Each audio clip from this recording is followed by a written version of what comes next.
Albert AWOL, the voice of the jungle, broadcasting on the DVC to all points unknown.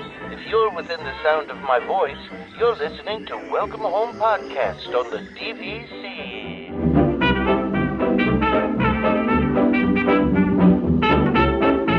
Hello and welcome home. This episode of Welcome Home is brought to you by DVC Rental Store. Thank you for joining us on episode 263 of Welcome Home, a Disney Parks and Vacation Club podcast. I'm Tom. I'm here with Trevor and Damon. How's it going, guys? Is it special because I'm here? I feel like I haven't talked to you in a long time. It's been a minute, for sure. But do you know what's weird, though? I have to point this out, is that I know Damon, we haven't had a chance to really talk on the show, but I noticed that, like, as soon as the three of us got on, it was like nothing. There was no elapsing of time.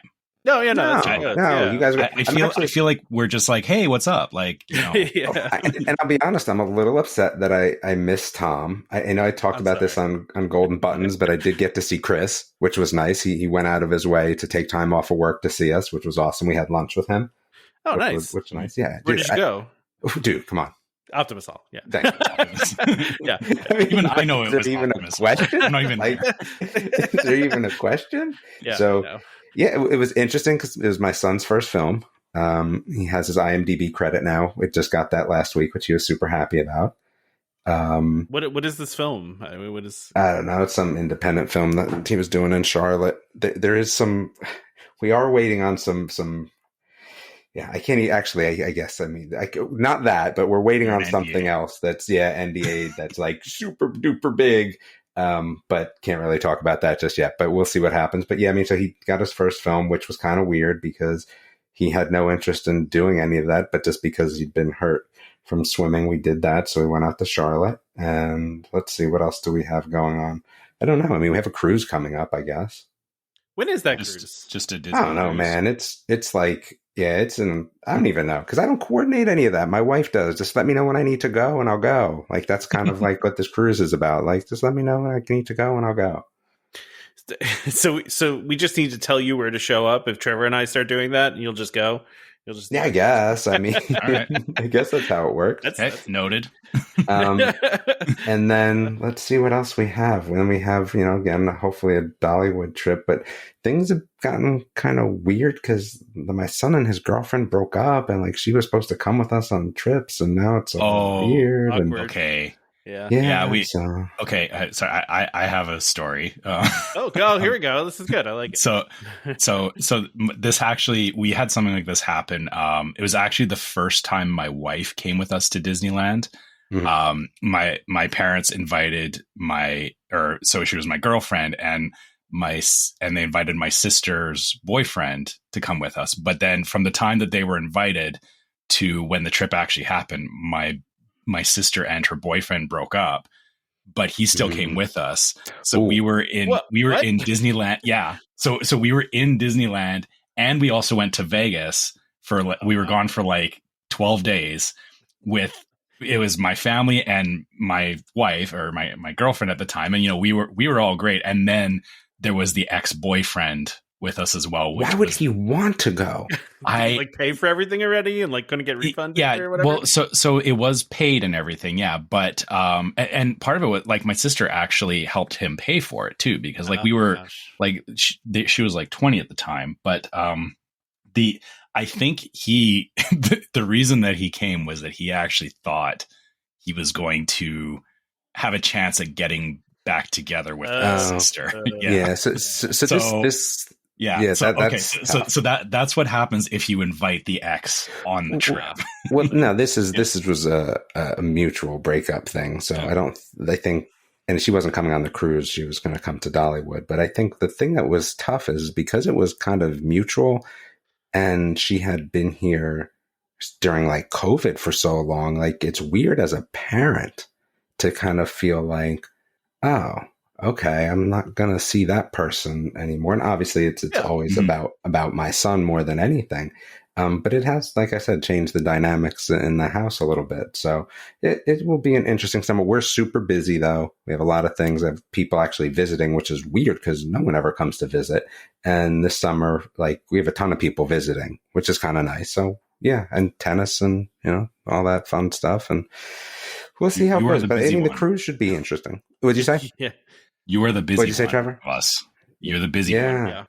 Yeah. I always am, which is, again, why we've been doing golden buttons, is because it's a half an hour.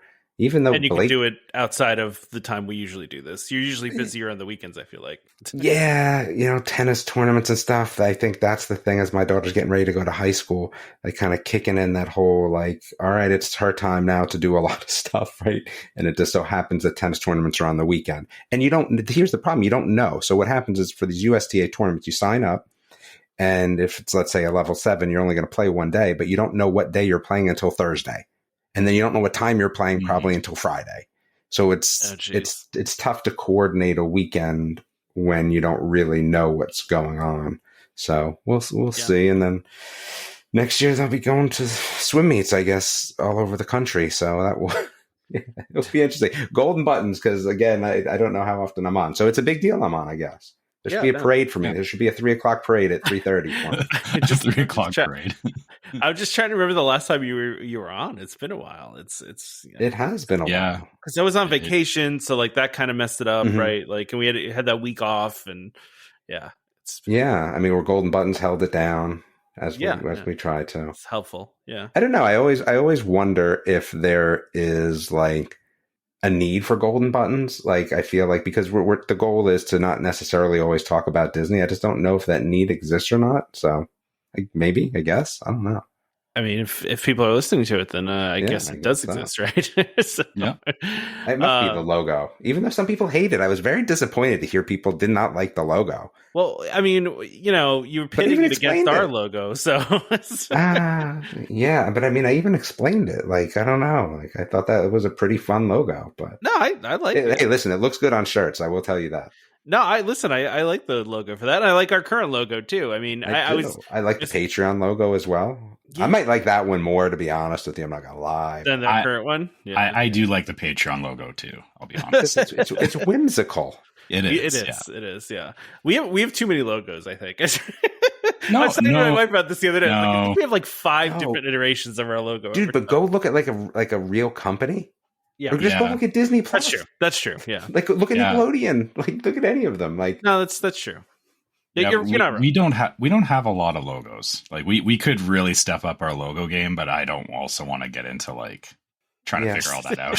So the next I'm happy thing, with it. I like it too. The next thing we're trying to do is my son, because he's also been working on his album. He's done some shows in Raleigh. It's been busy taking pictures and stuff, but we're gonna try to start doing our own. What's that called again? Silk screening. What was that called? Like, I know what you're talking about. Yeah. And I don't know if I'm looking forward to that or not. I mean, it's not that difficult to do. I think I had a class in it in high school. Okay. I don't remember what it's called though, but I know what you're talking about. You're talking about with like that screen printing. Thing. That's what I meant. Yeah. So the person that made our logo also did the logo for my son's album. So it came out really good, but it's just a matter of, and then like I said, dude, right? So crazy enough, right? So it's what did he say the album name is? I think Defanged Serpent. It doesn't matter. That the whole thing is snakes, right? So one of our listeners, who I've known now for a very long time, lives less than 2 hours away and has 4 snakes. So we were able to meet them and get like album cover pictures, and I'm not a snake person, so I like barely touched one, and like he's got it wrapped around his neck and things like that. No, I'm wait, out so on he all like that. he just has like snakes all on his shoulders and around his neck and stuff? Yeah, I mean you can see my cool. Facebook, so you can see them, but yeah, they're kind of crazy. Like, and some of the snakes are kind of big. So, and it's funny because talk about just like pixie dusting like outside. So we decide that after we're done snaking it up, right, that we're going to go and get some food, because I don't necessarily go to Winston-Salem that often. So, let's go get food. Obviously my big thing is food. So we go into a restaurant, snakes in tow, snakes coming with us. Free desserts, like because we came in with snakes. Like, you brought a snake into the restaurant? 4 what? Snakes. I mean, they're not my snakes, but yeah, 4 snakes in the restaurant. And you would think that would be a problem. Nope. What it meant was free dessert for everybody. How's that? That feels like hey, you can't bring snakes in here. Dude, people were taking pictures. They're like the people that were working there were like, hey, can we get pictures of you guys with the snakes. Like, okay, like, okay, I feel like I'm living in the multiverse right now. Like, this does not sound like stuff that happens. it doesn't. It again, normal. free desserts. It was crazy. Are you sure we're on the same planet, Damon? Yeah, man. Like it was definitely interesting for sure. So yeah, that's what we've been up to lately. Okay. Snakes. Snakes. And through the podcast, right? So that's what's always fun about it is meeting all these people through the podcast. And, you know, a lot of them live in this area. I mean, gosh, Blake, I mean, even though me and Blake haven't met yet, which is definitely my fault. I probably have blown them off a few times just because we've been super busy, or like, I'm just like, oh, dude, I don't feel like going out today. But he's less than 45 minutes away. Yeah, he's close. Okay. I'm just going to back you up on that. I don't feel like it thing there. Like I get you on that it's like it's a like mental and social battery thing where it's like if you're just tired, you can't do it, right? Like it's not that tapped out, man. It's not nothing to do with the people that you're trying to see. It's just sometimes you just can't function like that. So I get you on that. Like, you know, I mean, I'm sure we'll meet soon. We actually talked about meeting for the 10th episode, but then I was like, nah, I just can't do it. Once I get past this first cruise, I think I'll be in a better place. I just got to kind of knock this one out and then feel a little bit better. Like there's a little bit more time. I feel like the cruise is coming up quickly and I'm 100% ill prepared, but dude, it's like 3 nights. Like, I don't even know what I need to bring. Like one bathing suit and a pair of shorts, like, and I'm good. You're going to come in with a backpack. Like, you know, you're going to have a suitcase. I really could at this point. Yeah. Like, 3 nights. Yeah. That could fit in a backpack. Here's my thing. Like, unless like I need underwear and socks, you know, that's really it. Like shorts, dude, I can double up on shorts. I don't know. I don't want to say I would triple up on shorts, but I could definitely double up on shorts. You mean like wearing them more than one day in a row? Yeah. Of course. Yeah. Unless you get them dirty, you know. Exactly. So, I mean, how much stuff do you need? Oh, well, this reminds me when I was at Disney, we had been walking around all day, and like at the very end of the day, my wife goes, you know, you have some stuff on the back of your shorts. You must have sat in something. And I was like, how long have you been noticing this? She goes, oh, it's been there like all day. And I'm like, why didn't you tell me hours ago? The thing is, if she told you, what were you going to do about it? I know, but still, at least like I could have been, you know, self-conscious about it, I guess. Exactly. She was being a good wife is what she was being. I know. I was just like, wait, I've been walking around with this on the back of my shorts all day and you haven't said anything? Like, yeah. You know, you sit on stuff, you know, it happens. Wasn't important at the time. No. I guess not. I mean, and now you weren't self-conscious about it till the end of the day, which I guess was fine. I was still self-conscious about it for a little while, right? Well, because I didn't know what it looked like, right? Like it could have looked like poop. That's what I'm saying. Like I don't know what it looked like, and I mean, it turned out that it almost just like it looked like it was like it had like a drip of like wetness on it, but that's not what it was. It was like an actual stain of that. So it, you know, because it didn't like dry, you know. Okay. Yeah. So yeah, in salad dressing or something. Yeah, exactly. I sat in something on one of the rides or sat in one of the chairs. You know, it was just something like that. But yeah, But the wonderful thing is that nobody else is going to remember that it happened besides you. Of course. I'm going to remember it forever. But that's the thing is like, you know, to your point of if your wife told you earlier, you would have been self-conscious about it, but nobody else would have noticed or cared. No, you just would have thought about it all day for no reason. So she did you a favor. She was being a good wife in that moment. Yeah. And I the other thing, I'm just looking at our list of what we're talking about. I haven't heard anything about this new Disney stuff in North Carolina yet either. There's been a while. No news. Yeah. It's been quiet. They're building. Yeah. They're starting to put up some of the houses at the one in California, though, right? I think I did see a Cotino. Yeah. Aren't they like 2 million starting or something like that? It's not starting, but I mean, it's like any neighborhood, right? Like, you know, dude, there's no like, you know, we see the signs for the neighborhoods by us. And it's like, you know, starting from, you know, whatever. And dude, you can't get a house for that. Like it's at least 1.5 times, if not 2 times, the cost of what they put on the thing. Oh yeah, what they put on the sign. Yeah. The base model assumes that you're just living in a frame with no actual features. Maybe sheetrock. That's about it. Yeah. Yeah. Well, it's like, you know, I just got a car recently, right? You know, and they give you, you know, you see the price and, you know, you negotiate a price and it's like, yeah, but then on top of that, there's like $3,000 of fees. You know what I mean? Yeah. Like car negotiations is not like really necessarily a big thing anymore just because, I don't know, COVID kind of did that away. Yeah. Well, Yeah. I mean, I got a pretty good deal, but Well, you never really get a good deal at a car No, dealership. you don't. Let's be honest. No, but No. a lot better than what if I hadn't have negotiated. A lot better than what some other people get. That's kind of what Yes. you're competing against. That's what I'm saying. I'm still torn because we need to get a new minivan, and I'm really just between this whole Kia Carnival and Honda Odyssey. We currently have a Honda Odyssey, and I think I need one more just for, doing some more trips until the kids just get older. I mean, my kids are 20 and 18 already though, man. Like they're not even kids, and I'm 14, but still it's like they're not even kids anymore, but they'll still go on vacation with us. As a wise person once told me, as long as you're paying, they'll come. Yeah, that's that's a True. fact, right? Yeah. Yeah. No listener questions, huh? Well, Oh no, we have listener questions. I just we put do. them in the rundown. Yeah. Let's do some listener questions. Justin, I like this one. Justin asks thoughts on Hulu and Disney in the same app. Weird, I can watch Dino Ranch and MASH in the same place. I mean, I like that they're in the same place. I want less apps, not more apps. I would love all of them to combine into one super app where I could just search and find everything that I want. No, then that's cable, and that's the whole point. That's the problem. And then we're back to where we were with cable. Well, but Yeah. cable was, you're talking like you're right. I mean, because streaming is becoming cable, right? Where it's at least becoming the cost of cable. But And that's the thing. When you combine things and I can't separate them from myself, now you're forcing me into something. well, no, Hulu only shows up on Disney Plus if you pay for Hulu, right? So if you don't pay for Hulu, you don't. It's not. Got you. Then I don't care. I can press an extra button. That's not doing anything for me. Fire Stick allows you to do that anyway. So Fire Stick is actually the answer to that because I have everything there and I can me too. I've been watching a lot of Canadian shows, Trevor. Well, there's not a lot worth watching, so you're not missing. Dude, Mr. D is really good. I don't even know what that is. I think it's Canadian. Yeah, it is because they say that about the weird way, so it has to be About the weird way. Well, I'm offended for you, Trevor. I mean, that's how I know if a show's Canadian. So actually, though, it's really good. I like it. I was surprised at how much I like it. So I'm surprised, Trevor, you don't know about it. I would have thought it was like kind of a big Canadian show, but I guess no.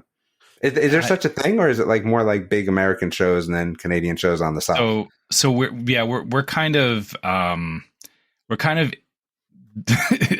American shows drown out a lot of the Canadian shows, and honestly, the amount of forced shows they have up here makes it that it actively turns you off of wanting to watch Canadian content because we have to weed through a lot of not great stuff to find the good stuff, and it's just not worth the time. Whereas you could just go and watch, the popular stuff, which is usually the American shows. So, well, and that's what I've been finding. So I was kind of on this whole like Canadian show kick. So Mr. D is a Canadian comedy. So it was 2012, 2018. Anyway, really good, worth watching. And then I was kind of like, what is it? Little Mosque on the Prairie, I guess, is a Canadian show too. Mm-hmm. Couldn't do that. And then there's this weird one that's like supposedly the same as Home Improvement. They're like in the woods, and it's like ran for 18 seasons, and the guy's got a weird keyboard guitar, a keytar. Wait, are you talking about the Red Green Show? Yes. Oh my goodness, that's so terrible. No. That is peak Canadian comedy from like the my goodness, that is so bad. I even tried to skip ahead because was it like 18 seasons, and I'm like, well, maybe it's just too old, right? No, I can't, man. Like I can't. It's so bad. I mean, it's deliberately satirical, and it's deliberately ribbing on a lot of like silly Canadian stuff. So that was very much a part. Like everybody knew the Red Green Show when I was growing up. It was it's a thing for sure. I mean, yeah, I can't say it speaks to everybody. It definitely kind of speaks to, I guess, Canadianisms. I tried to watch it though because like I said, I was on this little bit of a kick. It's funny as soon as you said the keyboard thing, I knew exactly what you were talking about. Run the Burbs, that's pretty good. Yeah. Like I watched that too. Like I said, I've been on a Canadian show kick lately. So interesting. Yeah. Interesting. All right. Well, that's an aside, I guess. Yep. No, we were Unsaid talking line. about television stuff, man. Yeah. No, I mean, I guess I didn't even know you could watch. I didn't even know that MASH was on Hulu. That's kind of random. But it's funny though, because Trevor, for you, like this already all existed in the same place anyway. Like you don't have. I don't. Right? So I don't know what you guys are talking about because it's just the Disney Plus app. We don't have that weird split. So exactly. Yeah. So it's just all the same content for you. Yeah. Yeah. All right. Well, there you go. It's fun though when there's a couple of like thrillers and dramas that show up on Disney Plus that I always laugh when they like advertise them, and it's like exclusively on Disney Plus, and I'm like. It doesn't feel like it's like it would be nice if we actually had like a line for Disney Plus where it's like because like the non-kid shows are on there, right? And I feel like, you know, a lot of people still associate like, oh, Disney is where you go for the kid shows. Yeah. Which I know is really not true anymore, but I still just laugh when it's like I think actually American Horror Story shows up on Disney Plus. Oh yeah, Could be wrong, that's on Hulu. Yeah. Yeah, but yeah, up here it's just like you open up Disney Plus and it's like American Horror Story. I'm like, interesting. Well, and Philip also asked in the questions, why doesn't Disney stream Disney Plus in the resort rooms? But they do. I mean, it's not like built into the TV, but you can like cast stuff in there, and they have some on-demand stuff in there too. Yeah, but the thing is, it should just be free for everyone while you're there. That's what I think, and that's what I think you're getting at, and it really should be, to be honest. I mean, what's it costing them to do that? It's almost like free advertisement. They still have their own channels, though. Like it's like Disney XD and stuff. Yeah, I think it's less of they don't want to give out Disney Plus for free, and more of it feels like half the rooms have some technology, half the rooms have other technology. Like if they had like a consistent thing across all the rooms, maybe they could do that. I don't know. You could still order paid shows from any of the rooms. Yeah, no, you can. Yeah, so you could buy 30,000 Fire Sticks and plug them into all the TVs. yeah, but right. I actually didn't mention that when I was at Saratoga this last trip, they had the Alexa assistant, the Disney Alexa assistant thing. Yeah. I didn't really mess with it that much, to be totally honest. I didn't mess with it when we were there. We turned it. I made sure it was off. Was my only thing, because we had it too on our last trip, and I was like, I don't want this thing listening to me. And I think we turned it on for about a minute, and then I turned it back off again because I was like, I don't need this as part of my trip. Yeah. I would have turned it on if I needed more towels, just so I could say, hey, get me some more towels. But it's like, yeah. I just picked up the phone like an old person.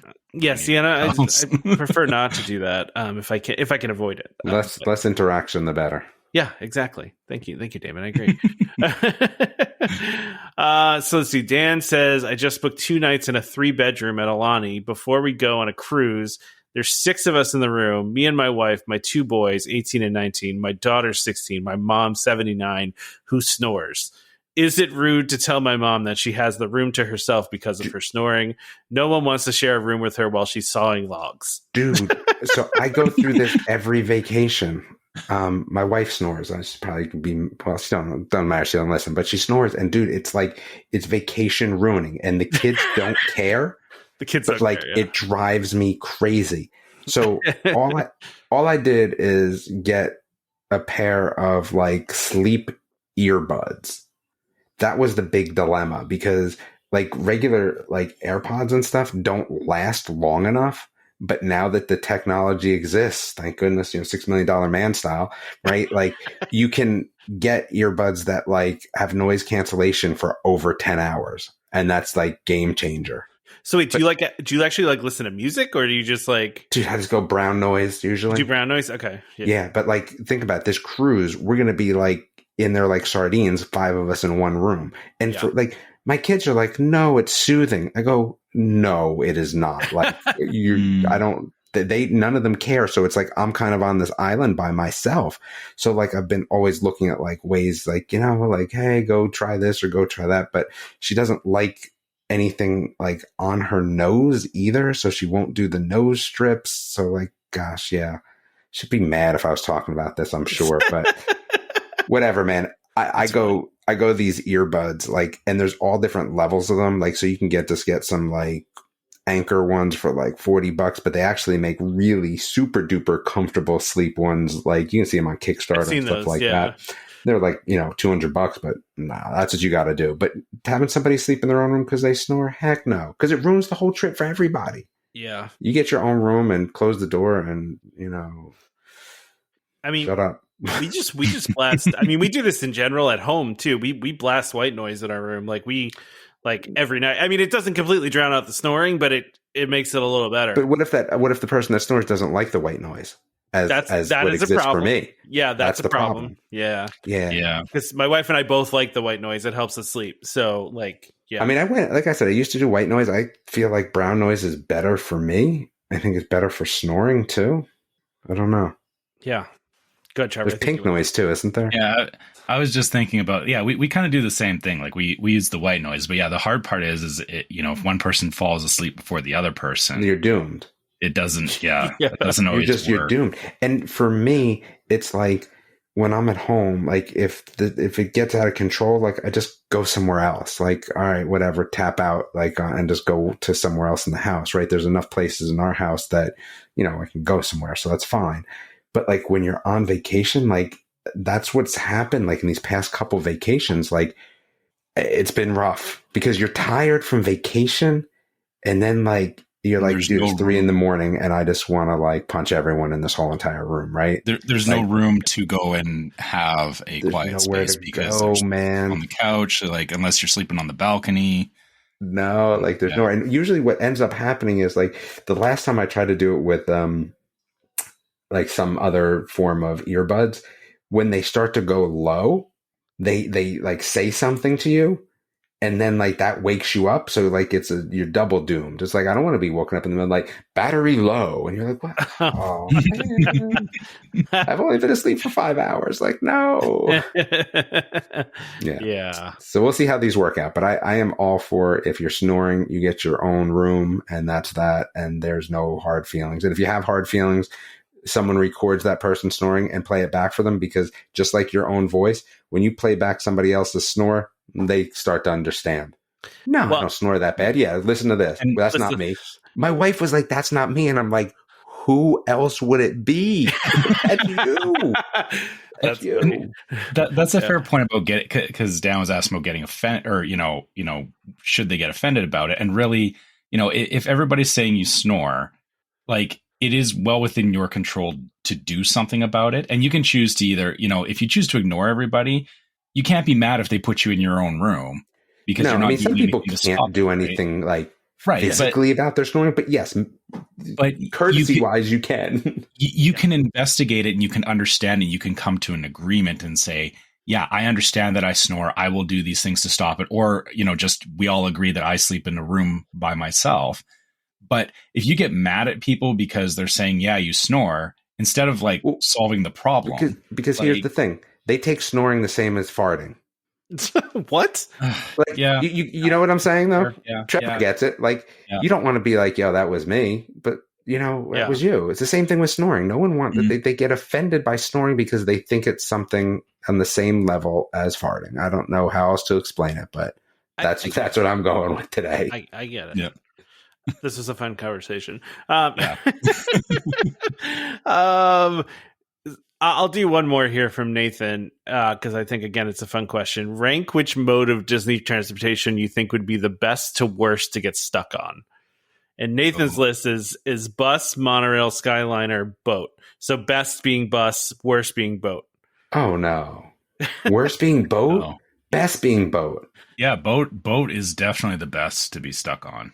Well, I think Nathan's taking it as the boat is sinking. But that's not really. That's not the same as being stuck. I'm thinking the boat, the engine stopped for a minute and they're restarting. You're in the middle. The engine, or even if you had to stay on it for an hour, and it also depends on the length of time. Dude, I'm not trying to stay on the monorail with anybody for an hour. I do not want to be stuck on a monorail or a bus, because they both have the same problem of it's an enclosed space with people in a very humid environment. Yeah. And, some people's deodorant does not last as long as they think it does. Here's the big thing. When you go to Disney, you can't do deodorant.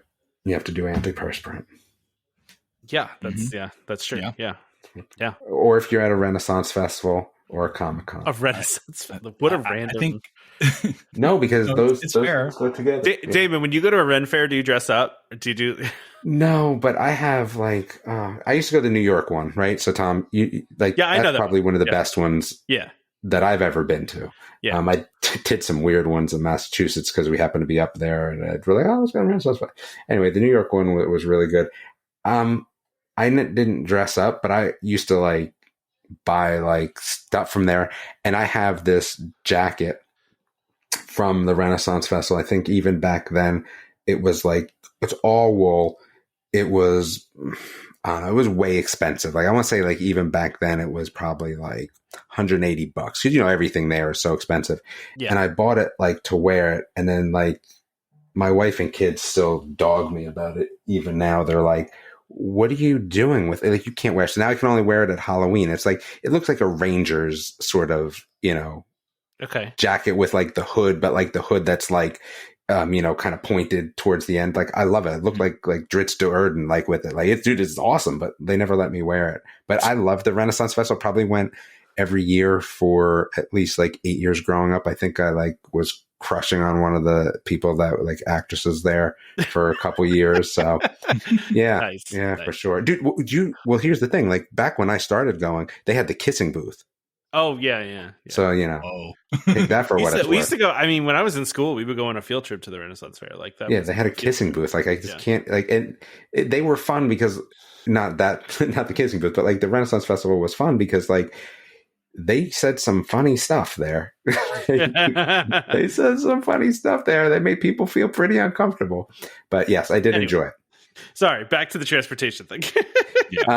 So I say bus and monorail are equal depending on who's on the bus / monorail. So I give them the same, but I'd rather be stuck on a boat. Dude, there's not a place in Disney I guess I couldn't swim from either. I mean, I don't want to have to deal with what's in the water, but like it's sure better than falling off the monorail. Yeah, there's that. True.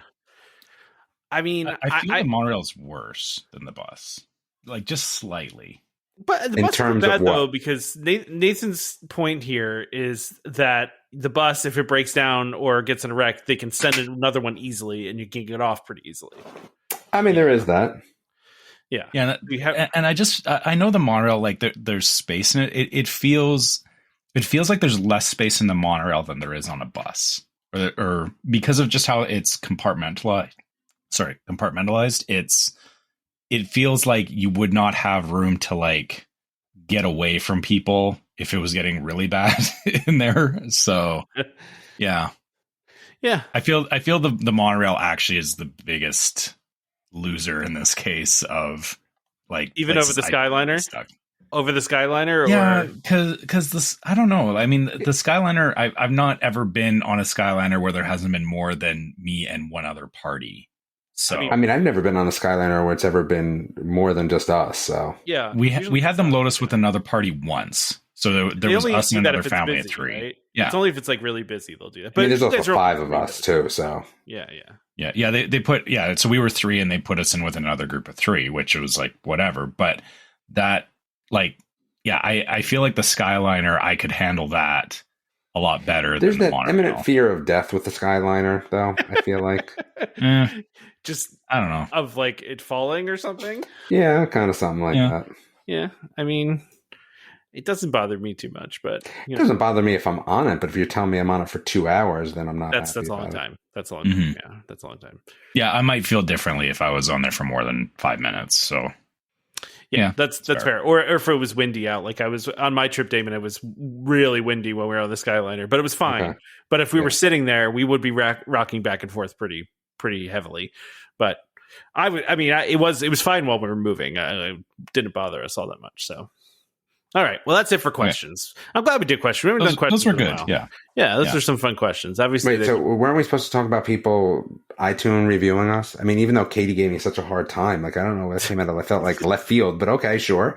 I mean, we just need more iTunes reviews so we can get more people listening, so we can do more fun stuff, and we did move up to a 4.6. I saw. No, I don't think so. Did we? We did. Yeah, according to my numbers, we did. Okay. I mean, I guess that's good. Well, then I have to get more 1-star reviews for us, I guess. No. It took a long time to get to 4.6. It is also irrelevant. It's just the number of them, Tom. Don't focus on the number. I'm very focused on it. I mean, so in the scheme of things, what is a 4.5? That's still an A, isn't it? I mean, is it? If a 5.0 is an A plus, yeah, it's still above 80%. Wait, or is it a B plus? I would call it B plus. I don't know. People keep changing the grading system. I don't know what's in it. I mean, if it were a restaurant on Yelp, I would go there, right? Like 4.5 is like usually my level, right? If you're a 4.5 or above, then I feel pretty confident about going. See, I'm a 4.3 and above because I have to look and see, like, if you're mad because it took them too long to sit you, or you're mad because of the portions, or it depends what it is. Well, and then you get the people that write reviews. They're like, "This is the best restaurant I ever went to, 1 star." You know, there's people that just don't understand. Which actually, we had a review like that one time. It was like, "I love this podcast; it's my favorite, 1 star."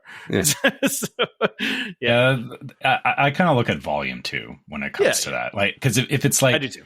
If it's like 4 stars, but there's like 10 reviews, I'm like, there might be an issue there. But if it's like 5,000 reviews and it's a 4.2, I'm like, okay, like, yeah, there's those usual 1 stars, but.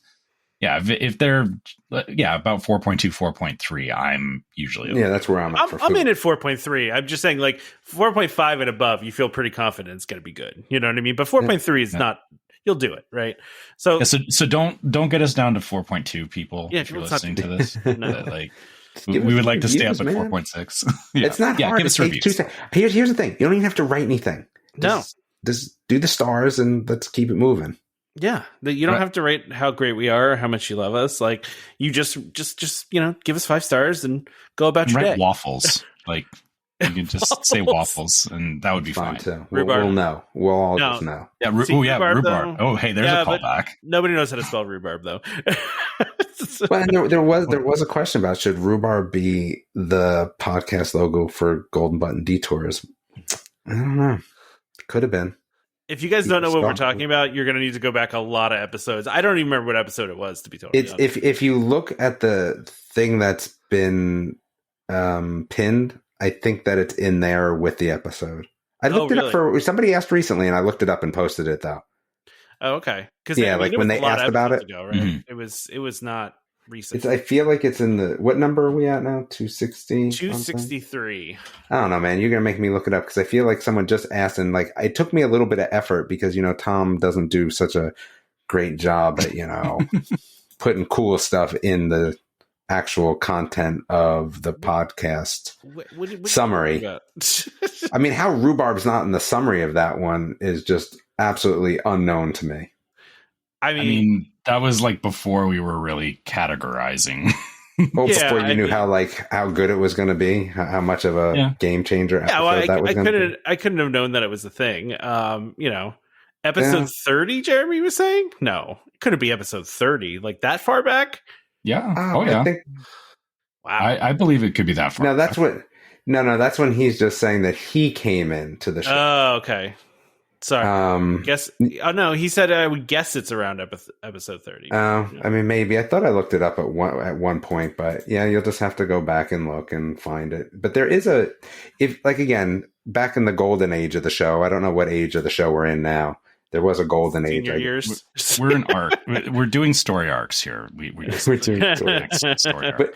But there is like, there is one. Yeah, there's a post from December 10th, 2020 that has all kind of the fun things about it. And you can go back and look at that one. So this is funny just to kind of go back on. So rhubarb, golden birthday button, haunted river country. Yeah, the way to the welcome home podcast button, my bedtime. Why are the top 5 me? That's all I want. I mean, I don't know. That's a good question. And Tom's Fear coasters. That's number 6. Oh yes, yeah. At least we don't do the Space Mountain thing anymore. The Space Mountain, the Space Mountain controversy. Yeah. Those are such good times. Yeah, such good times. I'm sorry I ruined that for you guys. Wait. Oh, yeah, that's right. You went on it, right? So now it's I went on it with Trevor. We did. Yeah. Wait, did you go on? What's it called? What? No, I'm assuming you mean Tron or Guardians. Yes. You got to have to listen to last episodes to find out. I am never listening to that episode. He didn't do either, and I was sad about it because I was excited that he might actually do Guardians. And he did neither one of them. It's not for lack of trying. I wasn't going to do Tron, but I might have done Guardians, but it just didn't work out. So we were more focused on the kids, and at the first day we tried to do Guardians, that we didn't get into the virtual queue, and by the time we decided that we were going to just buy a lightning lane for it, they were already sold out. Mm-hmm. And then we forgot to get into the 1 p.m. Just, we got busy and just forgot that the 1 p.m. was available. So by the time we remembered, it was like 1:30. I feel like we need to start planning another meetup, and explicitly so I can get you to EPCOT and get you on Guardians. All right. Yeah. I feel like that needs. I still haven't met Trevor, so I feel like that's almost a necessity at this point. Yeah, I think we all need to go to EPCOT. Yeah, that's fine. Speaking of EPCOT. Yeah. Segue. Look at that. Segue. All right. Okay. Yeah. So the orange juicer is closing down for 6 weeks. That's what I think of every time I look at the DVC lounge, the thing in the middle. It just looks like you're making orange juice. But so it's apparently going to be closing for 6 weeks. Not forever, by the way. It's funny because I saw this headline and initially I thought it said it was closing forever. Like I didn't see that it was temporarily closing. And I was like, wait, I thought they said it was, good for the year. But it's just temporarily closing for some sort of maintenance that's going to take 6 weeks. But they're going to create a temporary lounge over at the Odyssey. So it looks like they're just going to have like a roped off area in the Odyssey where they're going to have a spot for, free food and drinks and such, along with the drinks that are available already at the Odyssey. I feel that's actually a bit of an upgrade for those 6 weeks. Not going to lie. You don't have to go up the stairs. It's probably going to be a bigger space. Like the Odyssey is a little more centralized, I feel too. True, because the current lounge is like Journey to Imagination is a little bit out of the way, right? Yeah, it is to get over there. Whereas the Odyssey, like I wouldn't mind the lounge being at Odyssey. Yeah. Permanently. If they just change the whole Odyssey into the lounge, actually, exactly. Because that would be a big space. Because it's right in between, like where like future or the what are the communities, the future what community, the neighborhoods and, now. Future neighborhood and World Showcase, right? It's like it's kind of in a really good spot. So I'm not mad about. I guess I shouldn't assume that the temporary lounge is going to have if the seating situation's bad there, then that's not good either. But location wise, it's an upgrade. I agree with that. If it's a bigger space, that's an upgrade too. It's if there's more space for people to sit and you don't have to wait on a wait list, then that's helpful. Because the more DVC they sell and the lounge stays the same size, the harder it gets. Yeah, agreed. Yeah, until they add whatever new lounge that they're going to add, wherever that's going to be. So hopefully not Disney Springs. That'll be such a waste. I actually walked by the one that they have at Disney Springs, and it's not. I don't know. It's just like a DVC sales center. It's nothing like crazy. Yeah. So, Disney Springs is not a good place for a lounge. Unless you get the free drinks, and then that's walk around with your free drinks, but. I'm not getting free drinks at Disney Springs because I'm there for actual drinks. For drinks? Because there's so many different places to eat at and try in Disney Springs. Why am I filling up on bring my free DVC soda? drinks into a restaurant? If I can do that, then I'm on board. Just walk into what's the one you like into Homecomings with it's Homecoming. You walk into Morimoto with a cup with your Coke. Are they stopping you? Probably not. No, I wouldn't think so. Yeah, but it's probably not. I go up there and just load up like like one of the drink things from like Wendy's and have like 4 drinks and then just roll into Morimoto's. Here's the thing. Actually, I like the outside street food anyway, so like that's really is kind of a win for me. Yeah, that's true. Or the chicken guy, same thing, right? Like it's outside seating, so yeah, they're not stopping you. Yeah, that's true. So another thing though, too, another piece of DVC news. We've been, it's been said now that the new Island Tower, and Damon, I don't know if you got to see the pictures of the Island Tower. I don't care, so no.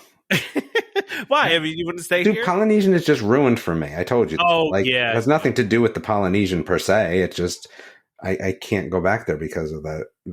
Damon was at the Polynesian for a terrible tragedy that happened at the Polynesian. So yeah, can't go back to it again. I feel like I can't, man.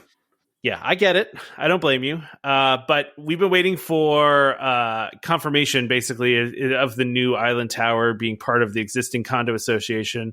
And there was a new filing just a couple days ago where Disney's requested the timeshare license for the villas to be amended to add in the island tower vacation home. So this is, pretty much confirmation now at this point that the new tower will fit into the existing condo agreement.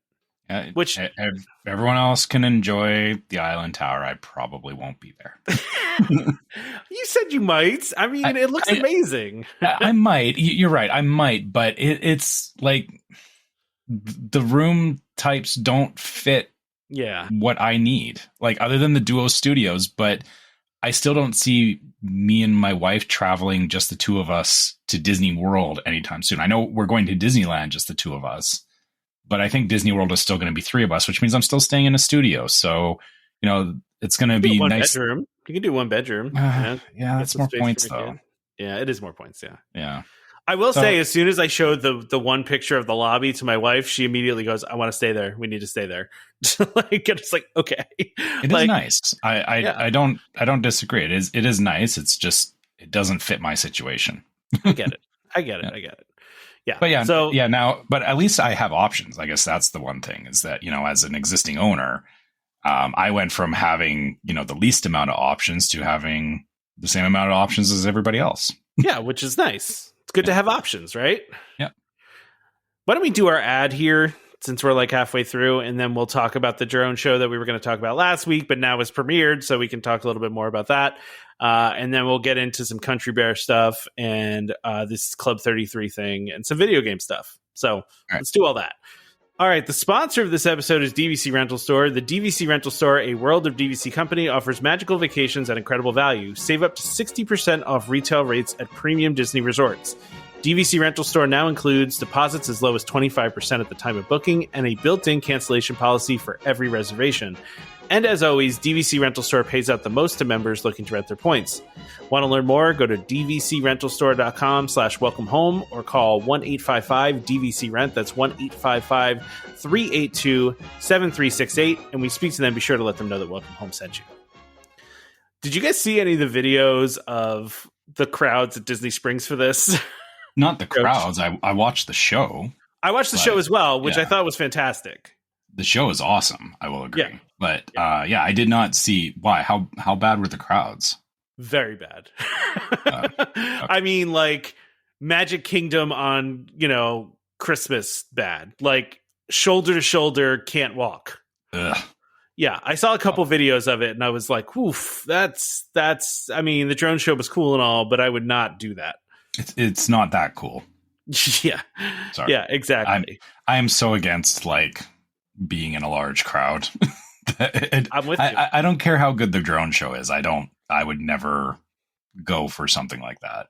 But yeah, no, I agree. I watched. So you watched the whole video. I did as well. I actually watched it yesterday, and I thought it was really great. I mean, it doesn't have some of the cool extra features like that the Paris show has, but honestly, I said this before when they announced it, and I still stand by this. I really just think this is a test. This is them getting ready to do this in one of the parks, right? Totally. Yeah. So this is it's a test. I mean, they've used the technology before, and I mean, I think they're just kind of testing things out a little bit and seeing where they're at. And I mean, this has 800 drones in it. I mean, some of the stuff they do in it is very cool, but some of the stuff they do in the Paris one, there's smoke coming out of some of the drones, and there's effects that happen, fireworks shooting off of them. We didn't really get any of that here. But some of the ways that they did the show were pretty cool, just where they had kind of little magical pixie dust kind of floating through the air randomly was pretty neat. Yeah. And I liked how they like the one part with the Guardians where they had the dancing and everything. Like they basically, that was amazing. That was it was like a floating screen, right? Like, yeah. Which, I mean, really that's the thing about drones is that you can configure them like a giant TV screen and you can do pretty much whatever you want. But then, with the addition of doing 3D stuff, I agree with you that, this seems like the lead up to an in-park drone show. I feel like it's going to be at Hollywood Studios. Just looking at the current selection of shows that there is, this feels like them testing something that will show up at Hollywood Studios in the next year. Listen, I wouldn't be surprised within the next 5 to 10 years that there's a drone show at every park. I could see it. Fair. But they're also not going to stop Luminous and Happily Ever After in their current states either. No. But I don't even know how I feel about these. Are they that cool? I listen, if you watch the video, I thought it was pretty cool. They are impressive. It is definitely a something new and innovative for Disney to be doing as far as nighttime shows. And I mean, like I said, the hard part is that, they sunk a bunch of money into these shows at EPCOT and Magic Kingdom. I don't see them they'll want to run those for at least another 5 years, in my opinion, because that seems to be they want to get their money out of the existing show. But I feel like Hollywood Studios doesn't really have I don't even know if or I guess it has a show that's running, but I don't see anybody talking about it. Yeah. So and they have Fantasmic too, but Fantasmic is its own thing. It's not a nighttime show. It's you can't compare that to Happily Ever After. You're right. Yeah. But couldn't you see them just adding drones to Happily Ever After, to Luminous, having a drone piece of it? I feel like it could just be additive to an existing thing. Yeah. I mean, replace. That would be weird though. I don't know. Because I'm just looking at Happily Ever After, right? There's parts where, they go through the different movies, right? There's a Frozen part and there's a Brave part, right?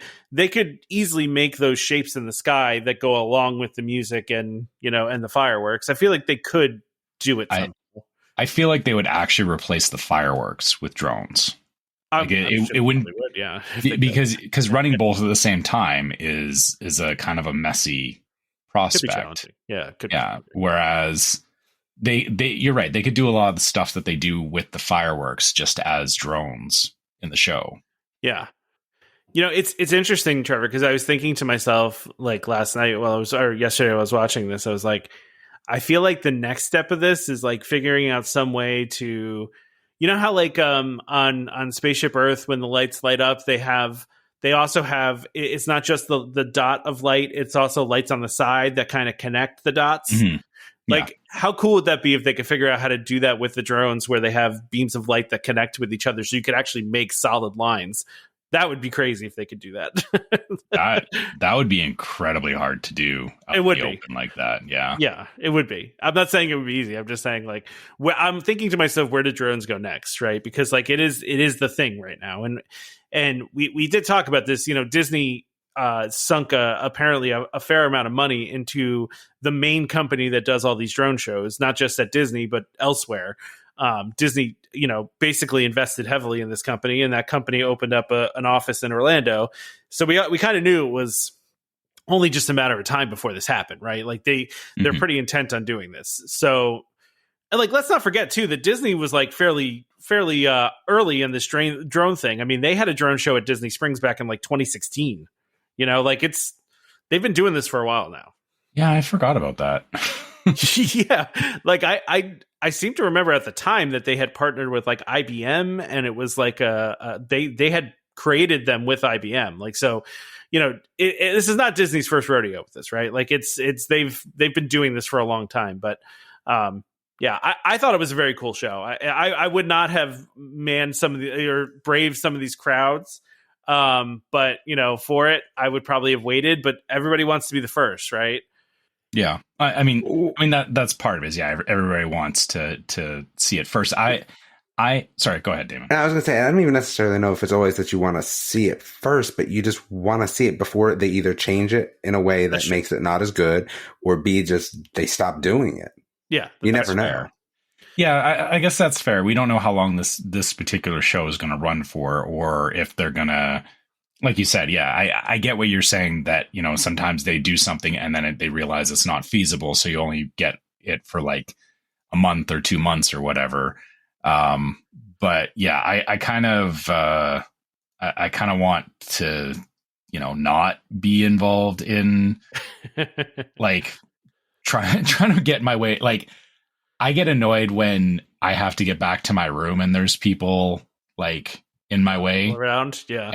And, you know, trying to navigate Disney Springs when there's like thousands and thousands of people, just like, yeah, I guess I would skip it and just accept the fact that I may end up missing out. Right. Yeah. I think it is a limited time show too. Right. But at the same time, it's like, you know, I would just wait. I would just go see it another time. But yeah, I've seen some videos and some pictures, and even like the areas of Disney Springs where there's extraordinarily wide sidewalks, you know, like at Magic Kingdom, when it's busy, you get that really congested area right between like Peter Pan and Small Worlds, right?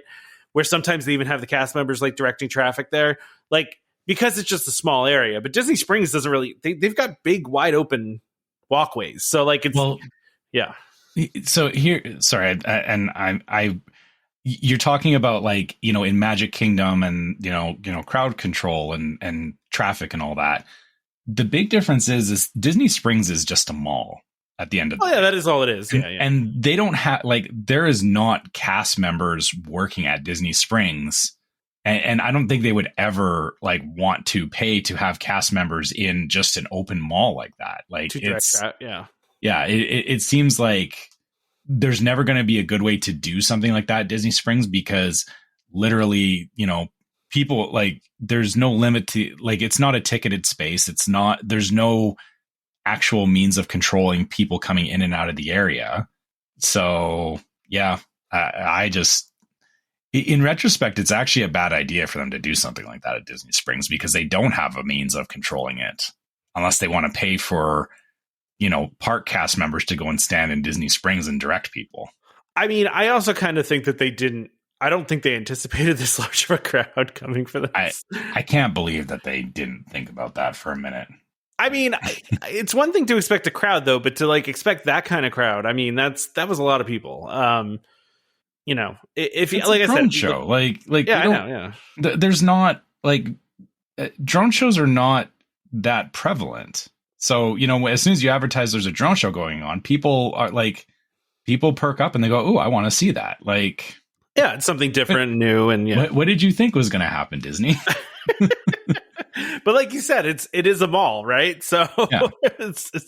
I mean, it is what it is. So yeah, no, listen, I'm excited about this, and I'm looking forward to you know, what they do with this technology. And I just marvel at how insanely complicated it must be to put together a show like this, even, you know, a temporary show like this. And of course, in true Disney style, it had its own song and everything too. I'm like, it's kind of hilarious that Disney made a show that's temporary that has its own song.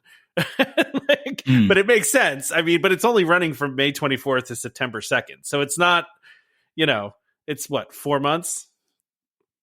But, you know, whatever. I like I said, I think this is a test ground. So, I think you're right. I feel like, you know, them producing something for such a short term, they have a bigger plan. They're just not saying anything.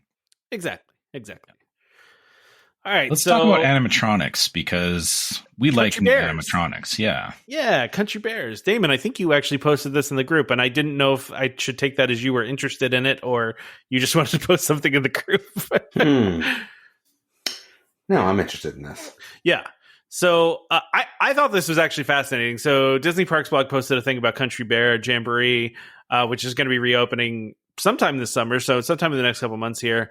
But they're like redoing the costumes and stuff of all of the animatronics, and in doing so gave us like a behind the scenes look at how they do this, which I'm always fascinated at behind the scenes things. A lot of work.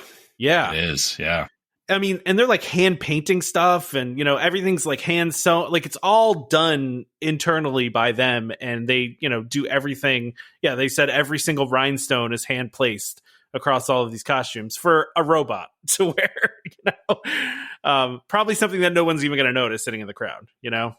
Well, I wouldn't say nobody will notice. I mean, people do definitely notice. Like I don't like super analyze costumes, but I do pay it just attention seems clean. Yeah, like it's That's like true, detail, right? It looks clean. It looks like it does. It's giving you that sense of this is a bear that had clothes made for it, not an animatronic that was built and like it gives you that sense of it's an actual character. Like it all feeds into the character, right? And I forgot that when they said they were closing Country Bears Jamboree, I was kind of like, it's overdue. But thinking about like all the animatronic stuff they've been showing with Tiana and the Asian parks and everything, I'm actually kind of excited to see what this is going to look like when it's done. Yeah, I mean, I don't know if we're going to get like the Tiana level animatronics, right? But I mean, I'm sure they're going to upgrade some stuff because those animatronics are probably pretty old, right? I mean, why would they not though? Because if they're redoing the whole show, why would they not go to the latest gen animatronics? Because then they have all the support like that. Then they're not having to figure out an old system and supporting it and everything. Like it actually makes sense that they're just going to go to brand new animatronics, which means you're going to get an experience kind of similar like the same thing that people are wanting out of the Tiana ride, where it's new characters, new animatronics, movement, all that kind of stuff that you never saw, and especially because of the fact that Country Bears was so old. Like this show is really going to come alive again. Yeah, and like I'm actually really excited. I talked about this already before. I'm really excited that they're redoing this just because it is one of those original park shows that like it's not an IP, it's an original thing that they created, and it's to me it's very classic Disney, and it was due for like a refurb and I'm glad that they're keeping like the charm of it, but while still updating it to make it a little bit more modern, because a lot of the stuff that Disney does when they do refurbishments like this is to expose things to a new audience, right? To expose things to the younger audience, right? Because, and everyone knows this, there's no wait for Country Bear ever, right? You're just waiting for the next show to start, right? Like you're never actually waiting for it. But, hopefully this creates a renewed interest in Country Bear, and then and just seeing the work that's going into it. It's not just hey, let's throw some new songs in there. It's they're really redoing everything and making it making it really really look good. So yeah. I love behind the scenes stuff like this. I'm a sucker for anything like this. Yeah, it doesn't. Oh yeah, absolutely. I think Disney's realized that as people love seeing how it's made. Yeah. Yeah. I want to talk about this Club 33 thing. So I'm trying to figure this one out. So give me the summary because I'm confused. So Disney is making a movie based on Club 33, and apparently it's going to be some kind of mystery type movie. And I've seen it described as like a combination of where it said it somewhere in this article, like it was a combo of like the movie Clue, which a lot of people consider to be kind of like a cult classic, right? Oh, here, I love Clue. Clue is so good. The pitch is described as having Clue and Night at the Museum vibes, and also maybe a touch of Knives Out too, which I really like Knives Out too. Whoa. Yeah. So the whole idea though is the guy that wrote the script for Goosebumps, which I did not see, but that's who's writing this. Yeah, was it good? Yeah. So that's a good person to do it. And then it's also director Sean Levy, I guess, who's doing Deadpool and Wolverine. So I mean, that's pretty good. That's some heavy hitters for a show about Club 33. Yeah, exactly. The description of the film is, it says, they shared a description of the film, which is less about high society people trusting friends with their membership.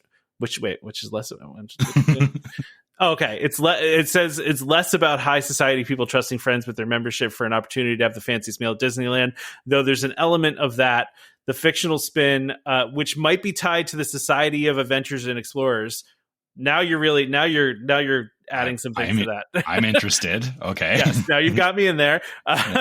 Who weave Disney attraction tales and universes together. Will follow Kim, a young aspiring detective living in present day New York, who receives a mysterious invite to the highly secretive Club 33. In this case, it's a magical and exclusive dining club that exists outside of time and space. The club's members are the greatest and most iconic members from the past, geniuses, royalty, and history makers. So it kind of seems like it's going to be like that, that the party question you ask people is like, if you could have dinner with any, 3 people living or dead, you know what I mean? Like, it's kind of one of those types of things where it seems like there's going to be people from the past that are there, like famous people that maybe were there a long time ago. I don't know, maybe. Right. Okay. But I mean, it just sounds really crazy, and I'm interested. I hope this actually gets made, because there's a bunch of this stuff, like Jon Favreau was supposed to be doing like the whole Disney the whole Disney Parks series of movies or TV shows, where it was going to be the parks coming alive at night. It was going to be like Night at the Museum, right, in the parks, and that never came to fruition. Maybe it will someday, but I hope that this one still does, because it sounds really kind of fun. Especially if they do it like in the style of like Clue and make it really wacky and silly, Yeah, I mean, it has like just, fan servicing Club 33 is one thing. Yeah. But yeah, it has to be like an actual decent story too. Like really at the end of the day is, the kind of the bread and butter of Disney is storytelling. And if you're going to do, a show about a club inside of Disney, the story around it better be really good, and it better like it has to be something that like I like the fact that they're doing like a mystery film, where because I guess the way I feel about it is that like the whole Explorer Society thing is like it has, I mean, that in and of itself feels like just mystery. Like it's not meant to be like a clearly explained universe, or that, that it even has to necessarily make sense all the time.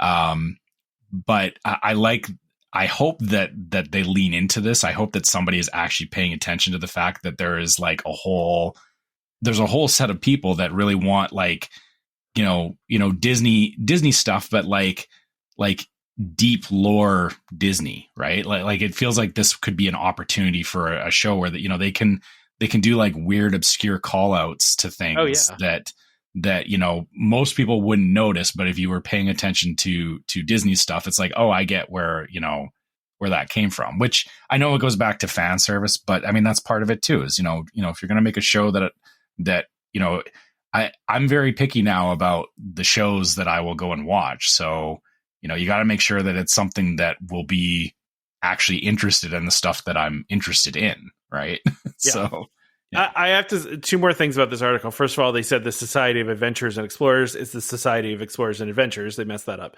but that's okay. Yeah. We know what it is. It's I just didn't want anybody to call me out on it, because it is SEA, right? Yes. But the other thing they said to the rest of the story, things will take a turn when a murder is committed moments after the detective's arrival, and the patrons look to Kim to solve it. Kim, despite her brilliance, can't seem to get out of her own way and must rise to the occasion and find a way to capture the criminal amidst the greatest minds history has to offer. So again, this seems cool. This seems fun.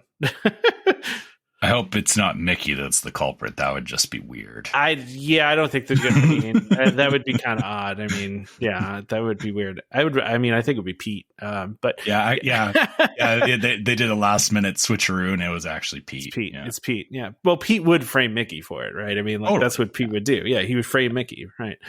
I don't know. I love how we immediately went to like cartoon for this. Like, I do want to mention, this article actually links off to it says every Disney theme park ride movie that is still in development. So now I'm down that rabbit hole. But we're talking now about so this is there's this talk of the SEA series that was going to be a number of Magic Kingdom universe shows. So that's apparently still in development. Big Thunder Mountain Railroad movie. I forgot that they were going to be doing that. A Space Mountain movie, apparently. Disney's leaving so much money on the table. Yeah, I know. Well, and then there's apparently a Figment movie that is potentially happening as well. This said an upcoming film project has the writers of Detective Pikachu and Teenage Mutant Ninja Turtles Mutant Mayhem attached to write the script, with Seth Rogen producing. So I forgot about that, but if that happens, I will be very excited for that. So yeah, there's like a bunch of stuff that they're. Oh yeah, that's right, the Tower of Terror movie too. I forgot that one because Scarlett Johansson's doing that sequel one, right? Right, it was a redoing, not like yeah. They could have sequeled the Steve Guttenberg one. But. Well, and the problem is, like, they had that writer's strike and so much stuff got delayed, right? So like a lot of this stuff was brought up a long time ago, and it just never happened. But there was also apparently a Small World movie that was supposed to happen too, which again, I don't know what you're supposed to do with a Small World movie, but Matterhorn movie, like, they want to make movies out of all this stuff. Wait, apparently. Wasn't the Matterhorn originally based on a movie about the Matterhorn? Was it? I thought it was. I thought it was just based on Walt Disney went to wherever the Matterhorn is and did that, and he was like, let's do this. I thought there was something that it was based on as well. Yeah, no, I thought it was just that Walt Disney was in is it Switzerland? Where's the Matterhorn mountain? Yeah and no, it's based on I just found it. It's based on a 1959 Disney film called Third Man on the Mountain. Oh, okay. Yeah. So that would be some movie inception, because then you'd make a movie based on a ride based on a movie. Yeah. No, I agree. I really want to see that that Society of Explorers and Adventurers series, that universe. Remember we talked about on the show that they were going to create like a universe around that, and if they actually end up doing that, that would be amazing. But who knows if that's actually going to happen or not. But like I said, I'm pretty excited for this Club 33 one. It sounds kind of fun, and I mean, I don't know if you're into Knives Out, but I've enjoyed the Knives Out movie. So if it's something like that with some silliness of the Clue movie, my wife loves Clue. She's like all about that movie. I don't know why, but I like it. It's fine, but it's a lot of fun. It's a good movie. Yeah, there's a lot of heavy hitters in that movie. Oh my gosh, yeah. A lot of Canadians in that movie. True. Yes. Is that why, Trevor? Is just... No. It's just a good movie. I agree. I agree. All right. So we got some video game news. And I actually told my wife about this one because she plays Dreamlight Valley. But one of the new things you can do in Dreamlight Valley, and this is from a couple weeks ago, so note you might have seen this already. We just didn't talk about it. But they're actually allowing people to ride certain rides from the parks in Dreamlight Valley. So it says attractions like Alien Swirling Saucers, Magic Carpets of Aladdin, Slinky Dog, Zigzag Spin. I don't think the Slinky Dog coaster. So I think it's the other Slinky Dog. And then Inside Out, Emotional Whirlwind. So yeah. So that's pretty cool. I mean, okay. Yeah. I guess that's not Dreamlight Valley is not the first thing I would go to for like, I want to, ride a virtual ride. I mean, it's cool that they're doing it. I'll be honest. I know you said like your wife enjoys Dreamlight Valley. I just don't. It doesn't click with me. Yeah, so I get it. It's not. Yeah. No, I don't get the whole Animal Crossing thing either. And it's from what I've heard, it's similar to Animal Crossing, and it's not my thing, but my wife likes it. So yeah, again, nobody in our house is into games like that. Like it's so I want to like stuff like this, but at the same time, it's like I'm just not the audience for it. But that's fair. But the next one though is a little closer to what I'm after, which is Disney Speedstorm. Yeah, which I haven't played yet, right? That game has been out, hasn't it? I played the beta, and I've played it here and there. It's a fun it's an arcade racer, so like similar to like a Mario Kart or whatever. Like it's fun, a good game. I like it. The latest edition or the news here is that they added Kermit the Frog as a racer, which like the nice thing about Speedstorm is that they have a huge amount of racers that they can bring in, and they do seasons and stuff. It's kind of a similar feel to Fortnite in terms of the battle pass system. If for anyone that's played Fortnite, I don't find that's a bad thing necessarily. Like, I think it's good that they add in these characters and whatnot. I will point out though that I like that Kermit the Frog's car is called the Banjo Connection, because I was waiting for them to do like a Rainbow Connection. Like is that like his special move or something like that? That's his special, yeah. Apparently, yeah. Rainbow Connection, yeah. But yeah, I like his car though too. The car's pretty cool. Yeah, it's like I said, it's a great racing game. My thing is that like I dip in and out of racing games. Like I'll play them for a little bit, and then I'll drop them for a while and then come back. So this particular one's nice because they do keep updating it. So it's, at least there's fresh stuff every time you come back to it. Yeah, I need to play that one. I'm a little bit behind on playing games, so I kind of need to check that out, because I've wanted to play it and it seems like fun. And so if they're going to keep adding fun characters like Kermit, definitely want to check that out. So yeah, I hope they get into like some weird ones at some point, like some obscure characters. Like because Kermit's still kind of vanilla. Like all the characters they've added so far are like just like standard, stuff from Beauty and the Beast and Brave, like all that kind of stuff. I want to see like a really weird character that people don't necessarily know or that haven't thought about in a minute. Like that's tough. Like in the drone show when the Rocketeer showed up for some reason. Yeah, something like that. Like it's just like the Rocketeer, yeah. Or like Doug, like from like Doug. Wow, like the series Doug. Not Doug from Up. I mean, Doug from Up would be good. No, you mean Doug Funny is what you're talking about. Right? Yeah, Doug Funny. Yeah. So okay, yeah, that would just be like weird. As Quailman though, like, Doug Funny. Oh yeah, Quail. Yeah. Okay, that could be his super. He turns into Quailman. He turns into exactly. He turns into Quailman. That makes total sense. That was a Nickelodeon show though, wasn't it? Disney doesn't own that one, do they? So Doug had a weird history. I think they actually got acquired by Disney partway through. Because I remember reading about this. Oh really? Because they that's right. Disney acquisition. Okay, I just went to Wiki there. Okay, interesting. Yeah. So it's an adopted Disney series. It's technically Disney. All right. Yeah. No, that's a really random call out. I want to go back to the Rocketeer thing for a second, because when I was in like, I guess elementary school, I had a Rocketeer lunchbox, and I don't know why. I don't think I've ever seen that movie. I don't know. Maybe my mom just saw it and was like, "Look at this cool character on this. I'm going to buy it." Or maybe she found it in like the discount bin or something. But I remember she gave me this lunchbox, and I'm like, "What is this? Like, I don't. What is this? That's what I always think of when I think of the Rocketeer. Was this random lunchbox I had when I was a kid? I actually watched the movie more than once. So, really? Yeah. I mean, it was on. Like, I remember being on TV and stuff, and yeah. It wasn't a great movie. I mean, sorry if anybody that loves the Rocketeer. I'm sorry if I'm making you mad, but it wasn't a great movie. It was like Saturday afternoon filler as far as I'm concerned, but I mean, listen, I don't remember it. Like I said, I mean, and the guy that directed a lot of great stuff. I mean, he did one of the Jurassic Parks, he did Jumanji, did Honey, I Shrunk the Kids. Captain America.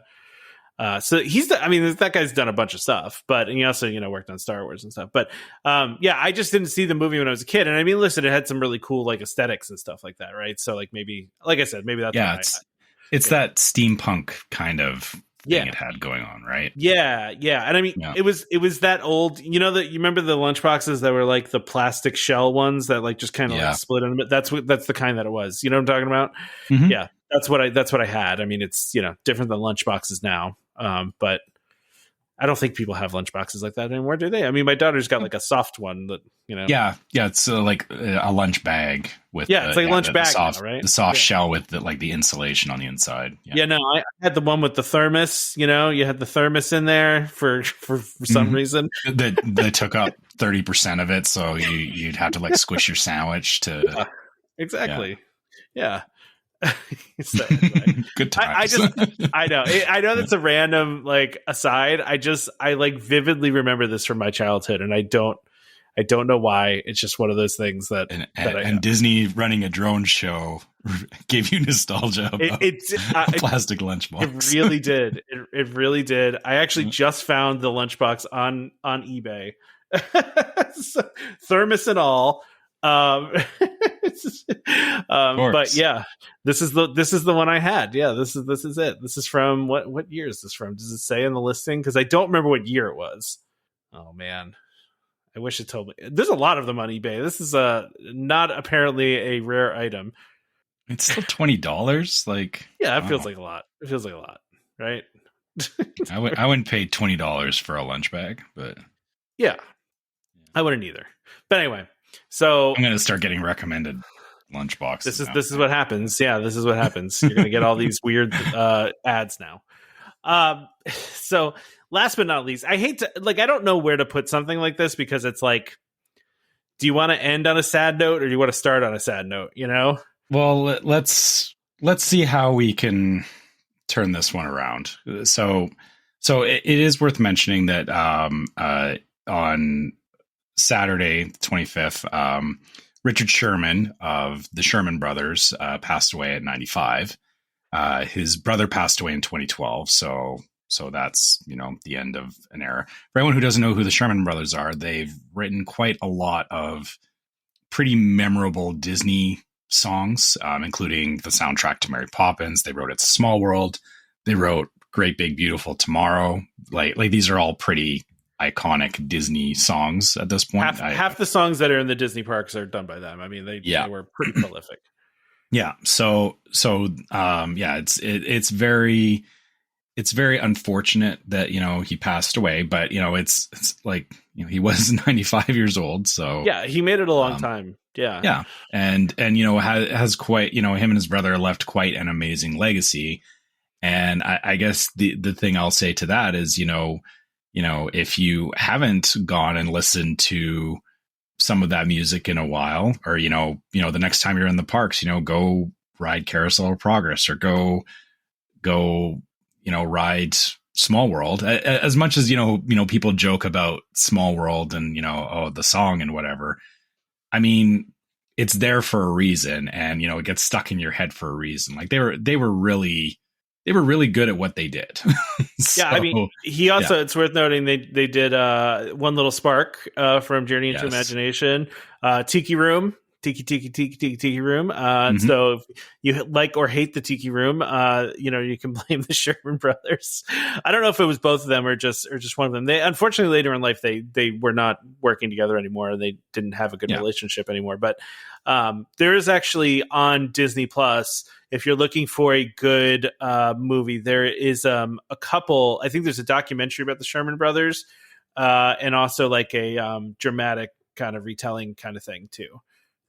So there's a documentary called The Boys. I watched it a while ago. It is it's very good.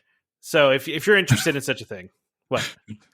Make sure you're looking for The Boys on Disney Plus and not The Boys on Amazon Prime, because those are very different shows. No, The Boys : The Sherman Brothers story. There you go. Yeah. Yes, that is on Disney Plus. It's a very good documentary if you're interested in that type of thing. But I also think there was another movie too, and that I can't remember what the name of it was, but I think there was like a dramatic kind of retelling one too. So.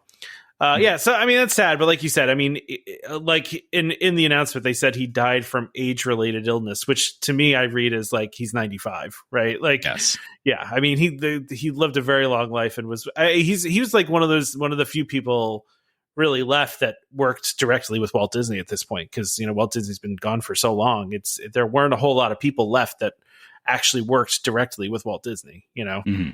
So and I mean, that's one part of it. Everyone talks about people who worked with Walt Disney, but outside of that, like, the amount of impact that they had on the shape of the Disney parks is pretty huge. Like, absolutely, like you said, that they've written a lot of defining soundtracks for a big chunk of Magic Kingdom and Disneyland. So yeah, it's sad, but at the same time, it's also very much they have a legacy that is going to go for a very long time because they did some amazing work. So actually, so the dramatic retelling part I'm remembering is from that Saving Mr. Banks movie. I don't know if anyone watched. Yeah, I was gonna say I feel like they had a big, or not a huge, but they definitely had parts in Saving Mr. Banks. So. They did, which I actually like that movie a lot. I haven't seen it in a while, but I thought that was a good movie.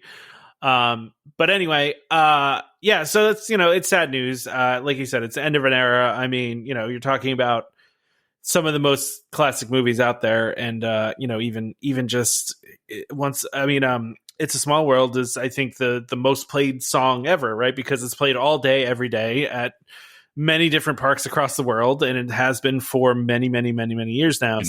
In multiple languages. In multiple languages, right? So, yeah.